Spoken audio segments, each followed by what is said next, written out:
Tensions between Russia and Ukraine are rising by the day. Russia has been staging military exercises in the Black Sea and amassing thousands of forces at Ukraine's border. Recent satellite images show that Russia has moved warplanes to Crimea and bases near Ukraine.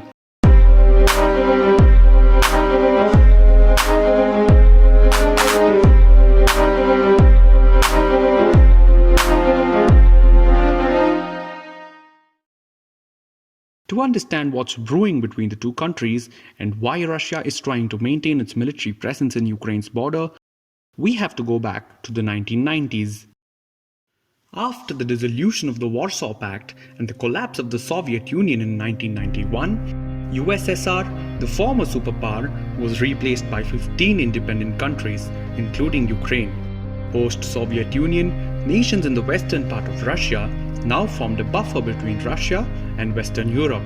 In the following years, things started to change when the former Warsaw Pact members and a few post-Soviet nations started showing their interest towards the West by joining the NATO or the EU. By 2009, every single former member of the Warsaw Pact, except Russia, was now part of the NATO. Looking at this map, you can see how the influence of NATO in Eastern Europe increased from 1949 to 2009. This means that the American troops can now be stationed a few hundred miles from Moscow in Poland and the Baltic states. Now talking about Ukraine, they would like to join hands with Western Europe, but are being held at arm's length because of their geographic proximity to Russia. If Ukraine joins the NATO, American troops can be stationed closer to the Russian borders, and Ukraine could even host the NATO naval base in Black Sea. This is definitely not acceptable to the Russian President Vladimir Putin. This means that NATO membership to Ukraine can spark a war. In November 2013, Viktor Yanukovych, a pro-Russian president, declined to sign an association agreement with the European Union, a treaty that had been in development for several years and one that Yanukovych had earlier approved of. He instead favored closer ties with Russia, thus sparking protests in Ukraine. Street fighting erupted in Kyiv, capital of Ukraine, and demonstrations across the country grew. People of eastern Ukraine, who are majorly Russian-speaking, supported the pro-Russian president, whereas people of western Ukraine protested against him. Taking this as an advantage, Russia annexed Crimea in March 2014. 68% of people living in Crimea are ethnically Russian. Putin justified the annexation as a way to protect ethnic Russians allegedly threatened by violence from Kyiv.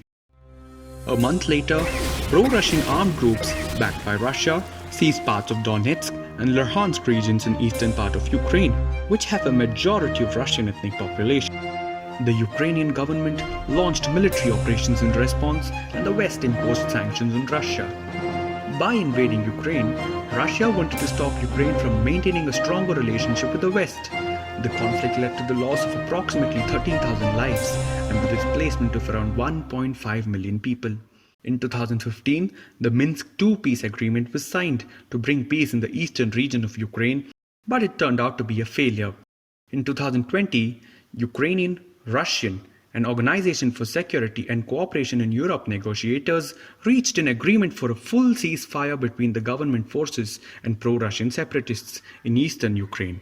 Even this turned out to be a failure. The military exercises staged by Russia in Black Sea have increased in recent times. The EU estimated that more than 100,000 Russian soldiers had gathered near the Ukrainian border as well as in Crimea. The Pentagon said that the Russian military buildup was larger than that in 2014.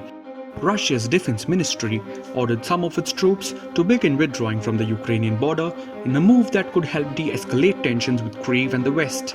Still, the tensions between the two nations can turn into a major war.